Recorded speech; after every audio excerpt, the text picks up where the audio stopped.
अस्सलाम वालेकुम दोस्तों। आज हम बात करेंगे पाकिस्तान की प्लेइंग 11 के बारे में। आपको पता है कि जैसे आज सुबह पाकिस्तान का और इंग्लैंड का थर्ड टेस्ट मैच है। अब हम सबको ये पता है कि पाकिस्तान क्रिकेट बोर्ड ने फुल तैयारियां की हुई हैं। पिच में पंखे लगा लगा कर उसको स्पिनिंग ट्रैक बनाना की कोशिश की हुई है। बहुत ट्राई कर रहे हैं कि वो किसी तरह इसका स्पिनिंग ट्रैक बना लें। अब हम देखते हैं कि ये इनकी कोशिशें रंग लाती हैं या नहीं रंग लाती हैं। पाकिस्तान ने भी आज अपनी प्लेइंग 11 इंट्रोड्यूस कर दी है और अब 2 दिन पहले इंग्लैंड ने भी अपनी प्लेइंग 11 के बारे में बता दिया था। तो पाकिस्तान की सबसे पहले प्लेइंग 11 की बात करते तो उन्होंने पाकिस्तान ने कोई तब्दीली नहीं की। तो हमारा बैटिंग ऑर्डर उसी तरह रहेगा। साइम अयूब, अब्दुल्ला शफीक, शान मसूद, कमरान गुलाम, सऊद शकील, मोहम्मद रिजवान रहेंगे। और उसके बाद सलमान अली आगा, आमिर जमाल। एक ही हमारे पास ऑलराउंडर, फास्ट बॉलिंग ऑलराउंडर बोल सकते हैं, फास्ट बॉलर भी है और ऑलराउंडर भी है, वही होगा। फिर नुमान और साजिद खान और जाहिद महमूद रहेंगे। पहले ये सोचा जा रहा था कि पाकिस्तान में एक और फास्ट बॉलर को ऐड कर लिया जाए, जैसे कि हमारे पास मीर हमज़ा थे, उनको ऐड किया जा रहा था। बट इशू ये हो गया कि मीर हमज़ा वो बीमार हो गए हैं, इंजरी हो गई है उन्हें। सो राइट नाउ मीर हमज़ा की जगह फिर हमारे पास मोहम्मद अली थे। लेकिन शान मसूद ने यही सोचा और टीम मैनेजमेंट में यही सोचा गया कि हम ऑल आउट स्पिन के साथ जाते हैं, जैसे कि इंग्लैंड ने भी इस दफ़ा किया है, वही काम किया है। तो इंग्लैंड की जो बैटिंग लाइनअप है, उन्होंने जो अपनी स्क्वाड को अनाउंस किया है वो उसमें सबसे पहले जैक क्रॉली, बेन डंक, फिर ओली पॉप, फिर जो रूट, हैरी ब्रुक, फिर Ben Stoke captain and James Vince, then अगस्टन, ये इनके बॉलिंग बॉलर हैं, फास्ट बॉलर हैं। फिर रेहान अहमद है, फिर उसके बाद लीच है और देन शोएब बशीर हैं। सो देखा जाए तो इस दफ़ा इंग्लैंड भी ऑल आउट गया है स्पिनर्स के साथ। उनका ये एक फ़ायदा ये है कि उनके पास बेन स्टोक एज ऑलराउंडर खेल रहे हैं, तो इनके पास इसलिए 2 फास्ट बॉलर हो सकते हैं। सो हमारा ये है कि हमारे पास एक ही है जो आमिर जमाल है, और जाहिद महमूद पर इस दफ़ा शान मसूद ने भरोसा दिखाया। इसलिए भरोसा दिखाया कि पिछली दफ़ा जाहिद महमूद को इतना चांस नहीं मिला था, क्योंकि साजिद और नुमान ही बहुत अच्छी बॉलिंग करा रहे थे। लास्ट टेस्ट मैच आपने देखा होगा। लेकिन पिंडी की पिच अगर देखी जाए तो पिंडी की पिच में जो लेग स्पिनर्स हैं उनको थोड़ा सा हेल्प मिलता है, क्योंकि शोएब बशीर भी लेग स्पिनर हैं, तो मतलब इनको भी हेल्प मिलेगा। सो इंग्लैंड भी इस दफ़ा ऑल स्पिनर्स के साथ गया है, पाकिस्तान भी ऑल स्पिनर्स के साथ गया है। और जैसे आपको पता है कि इस दफ़ा पिच पे आपने देखा है कि शान मसूद से बड़ा तो खाली पंखा लगा हुआ था वहाँ पर। तो उस पंखे के अंदर रहते हुए भी अब देखते हैं कि क्या पिच इतना खुश्क हो सकेगी, स्पिनिंग ट्रैक बन सकेगा या नहीं बन सकेगा। क्योंकि आई बिलीव दैट कि पिंडी का पिच, हमारा नहीं ख्याल, जितना अर्सा हो गया मुझे क्रिकेट देखते हुए, हमारा ख्याल नहीं है कि पिंडी की पिच के अंदर ये कुछ हो, या पिंडी के पिच के अंदर आप कह सकें कि बहुत ज़्यादा स्पिनर्स को टर्निंग ट्रैक मिल जाए और ये कुछ मिल जाए। क्योंकि अभी साजिद खान ने भी यही बोला है कि मैंने इतना अर्सा अपना क्रिकेट खेली है, लेकिन यहाँ पे मेरा कभी उस तरह का स्पिन नहीं हुआ। तो ट्राई करते हैं, और इंशाल्लाह उम्मीद भी है कि पाकिस्तान अच्छा करेगा, क्योंकि पाकिस्तान के पास बहुत अच्छा चांस है ये सीरीज़ जीतने का। क्योंकि पाकिस्तान, शान मसूद ने लास्ट 6 मैच अपने हारे, मतलब 2 सीरीज़ ऑस्ट्रेलिया के ख़िलाफ़ भी और उसके बाद 2 बांग्लादेश के ख़िलाफ़ भी, फिर एक पहला ये भी अगर आकिब जावेद की बात ना मानी जाती या वो ख़ुद सिलेक्शन कमेटी में ना आते, तो यकीनी बात थी कि पाकिस्तान ने वही पुरानी फ्लैट पिटें बाबर आज़म की दौर की बनानी थी।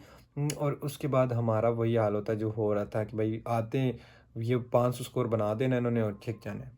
सो टॉस की बात कीजिए तो टॉस बहुत इंपॉर्टेंट है। टॉस इसलिए इम्पोर्टेंट है क्योंकि अ, अगर पाकिस्तान टॉस जीतता है, वो पहली बैटिंग करेगा, तो लास्ट बैटिंग करने की उसको ज़रूरत नहीं पड़ेगी, तो चांस रहता है कि जो टॉस जीतता है। एज़ कम्पेयर टू अगर इंग्लैंड टॉस जीत गया, तो उसने पहली पारी में ही पहले दिन में 500, अगले दिन में 400 300 रन लगा के बोलना है जी आ जाओ खेल लो। मुझे ऐसे लग रहा है कि जैसे ना वो पुराना पिच था ना, उसमें ये था कि 5 दिन पहले चला हुआ था, वो छठे दिन का पिच था, इसलिए वो पहले दिन से स्पिन होनी शुरू हो गया था। लेकिन ये है नया पिच, तो जब नया पिच होगा तो क्या पता 1 दिन 2 दिन लग जाए स्पिन होने में। तो अगर ये स्पिन ट्रैक ना बना 2 दिन में और इंग्लैंड की पहली बैटिंग आ गई, तो उन्होंने 800 1000 रन बना के आपके आगे रख देने कि भाई ये लो पकड़ो और लगे रहो। और आप फिर लगे रहेंगे और उसके बाद यही होना है कि ये पहली इनिंग्स ही बस इंग्लैंड ने खेल के लंबी सी दे देनी है। फिर हमारे स्ट्रगल करते रहेंगे और फॉलो ऑन कर से ही वो जीत जाएंगे, इनिंग्स से ही वो जीत जाएंगे। तो देखते हैं अब आगे क्या होता है, लेकिन आई बिलीव दैट कि पाकिस्तान को ये मैच जीतना चाहिए, ज़रूरी भी है। लेकिन अगर स्कोर्स में अगर देखा जाए तो ये पाकिस्तान काफ़ी सारी जगह चीज़ें चेंज कर सकता था। अब हुरैरा का बहुत चांस बनता था। अब जब आप ट्राई आउट कर रहे हो तो अब्दुल्ला शफीक की आप पिछली इनिंग्स में देखेंगे तो आपको पता चले कि अब्दुल्ला शफीक बिल्कुल खाली मूली हैं। मतलब उनके पास उनसे बारी ही नहीं हो रही। 100 करके 50 करके बस ऐसा लगता है कि वो 10 इनिंग्स में 15 इनिंग्स में भूल जाते हैं कि उसने दोबारा भी कुछ खेलना है या नहीं खेलना। सो अब्दुल्ला शफीक की जगह पे हुरैरा को हम ट्राई कर सकते थे। उसके अलावा हमारे पास अब हसीबुल्ला थे। वो हसीबुल्ला को तो अब हमारे मोहम्मद रिजवान फ्यूचर कैप्टन हैं T20 के और वनडे के, उनको तो नहीं निकाल सकते, बट उनकी जगह ट्राई करना चाहिए था क्योंकि लास्ट सीरीज ही ऑल आउट जाना चाहिए था न्यू प्लेयर्स के साथ। देखिए आप पिछली दफ़ा ऑल आउट गए न्यू प्लेयर्स के साथ, लाइक कमरान गुलाम के साथ गए, आप साजिद और नुमान के साथ गए। न्यू तो नहीं है नुमान, लेकिन चलें साजिद और नुमान के साथ गए तो आपको क्या कितना फ़ायदा हुआ? आपको इतना फ़ायदा हुआ कि आपने आपके तीनों उन्हीं प्लेयरों ने आपको परफॉर्म करके दिया है। पहली इनिंग्स में कामरान गुलाम की सेंचुरी निकाल दी जाए तो पाकिस्तान के पास कुछ भी नहीं था, और बाद में पहली इनिंग्स में साजिद ने 7 आउट किए, अगली इनिंग्स में नुमान ने 8 आउट किए। सो देखा जाए तो हम अगर अपने यंग टैलेंट को ज़रा प्रमोट करें तो मतलब न्यू लड़कों को खिलाएं तो उनमें वो जज्बा है। अब वो पुराने वाले तो आई थिंक सो बूढ़े हो गए, बस वो अपनी अना में चले गए और वो इस चीज़ में रहते ही नहीं है कि वो ये सोचते ही नहीं है कि मुल्क के लिए खेलना है। उनके लिए तो बस यही है कि अपनी अब शाहीन शाह अफरीदी को बोला है जाओ जाके आप अपने फिटनेस पे काम करो, इस पे काम करो, वो जाके ट्रायल ले रहे हैं किसके, लाहौर कलंदर के। सो सोचें आप अगर मुल्क के, अगर आपको निकाला ही इसलिए गया है कि आप मुल्क के लिए खेल नहीं पा रहे, इसलिए नहीं खेल पा रहे क्योंकि आपकी फ़िटनेस ठीक नहीं है, आपके अंदर स्टेमिना नहीं है, आपकी बॉल 120-25 से ऊपर नहीं जा रही। कि इधर शहीन शाह अफरीदी 145 का बॉलर था और उसकी 120 से ऊपर बॉल नहीं जा रही और जाके वो ट्रायल ले रहे। तो ये हमारे मुल्क का यही तो अलमिया है सबसे बड़ा। हमारे यहाँ सबसे ज़्यादा मसला यही है कि हमारा जो प्लेयर है वो 2 साल खेल जाए ऐसे सोचता है कि मैं सुपरस्टार हूँ। क्रिकेट से बढ़कर कोई भी नहीं है। खिलाड़ी आते हैं, खिलाड़ी जाते हैं, सब कुछ होता है। क्रिकेट सबसे ऊपर है, फिर बाद में क्रिकेटर है। क्रिकेट है तो ये क्रिकेटर हैं, अगर नहीं है तो ये क्या है? कोई इनको पूछता भी नहीं है। आपको सच्ची बताऊँ, इनसे कोई घर में मशवरे ना ले। जो हमारी जो ये भी कैंप एक वो मीटिंग बुलाई थी और उसमें मशवरे इनसे लिए जा रहे थे, कोई इनसे अपने घर में मशवरे ना ले। इनको तो बोलते हैं आवारा हैं, खेल ही नहीं सकते, फलाना टमकाना। क्योंकि जो क्रिकेटर होता है आपको पता है वो क्रिकेटर का यही होता है कि वो दिन पूरी खेलता है, खेलता रहता है। तो घर वाले यही कहते हैं कि ये तो आवारा है, बस इसको कोई और काम नहीं है, खेलना है, खेलते रहना है। बस थोड़े से जब पैसे आ जाते हैं, थोड़ी जेब बढ़ जाती है तो बस ये अपने आप को फन्नो खान समझ लेते हैं। जैसे हमारे घर में कोई बड़े मामू हो ना, उनके पास थोड़े से पैसे हो ना, तो बस हम लोग कहते हैं कि बस आप मामू आप जो बात कर रहे हैं वो ठीक बात कर रहे हैं, हम जो बात कर रहे हैं वो गलत बात कर रहे हैं। सो मेरा ख्याल है अच्छा डिसीजन है जाहिद महमूद को ऐड करने का, क्योंकि पिछली दफ़ा शान मसूद ने बिल्कुल उनको मौका ही नहीं दिया, ट्राई ही नहीं किया, उनको 2 ओवर करवाएं और इस तरह बस मोटे मोटे ओवर करवाएं, लाने ही नहीं दिया क्योंकि साजिद नुमान अच्छी बॉलिंग करा रहे थे तो इस वजह से।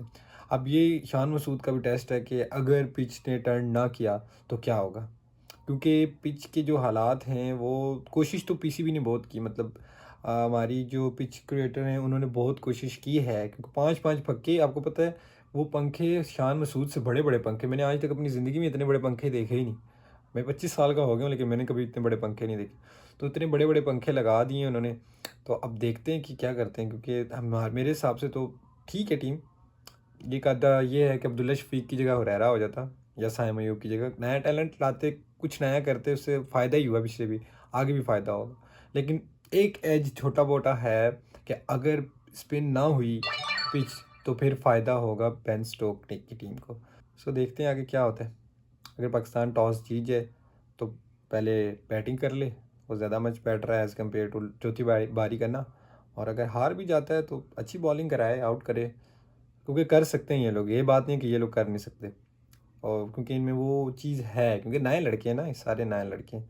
मेरा तो ख्याल है सच्ची बताऊँ तो ओडीआई का कैप्टन भी शान मसूद को ही होना चाहिए, लेकिन चलो ये किसी और वीडियो में बात करेंगे इस पे। लेकिन अभी चले रिजवान खुश रहें आगे, क्योंकि अभी वो उनके बारे में भी एक और वीडियो बनाऊंगा मैं, उसमें बात करेंगे कि रिजवान के साथ क्या हो रहा है कि उनको अभी तक अनाउंस क्यों नहीं किया जा रहा।